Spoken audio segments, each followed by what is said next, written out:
ಬರಮಾಡಿಕೊಳ್ಳೋಣ. ಚೈತ್ರ ಶರಣೆ. ಚೈತ್ರ ಇವರನ್ನ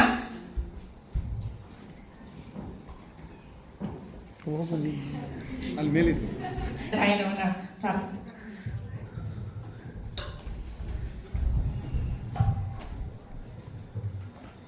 ಎಲ್ಲರಿಗೂ ಶರಣಾರ್ಥಿ. ನನ್ನ ಹೆಸರು ಚೈತ್ರ. ನಾನಿವತ್ತು ಬಸವಣ್ಣನವರ ಒಂದು ವಚನವನ್ನು ಹಾಡ್ತೀನಿ. ಜ್ಞಾನದ ಬಲದಿಂದ ಅಜ್ಞಾನದ ಕೇಡು ನೋಡಯ್ಯ, ಜ್ಯೋತಿಯ ಬಲದಿಂದ ತಮಂದದ ಕೇಡು ನೋಡಯ್ಯ, ಸತ್ಯದ ಬಲದಿಂದ ಅಸತ್ಯದ ಕೇಡು ನೋಡಯ್ಯ, ಜ್ಞಾನದ ಬಲದಿಂದ ಅಜ್ಞಾನದ ಕೇಡು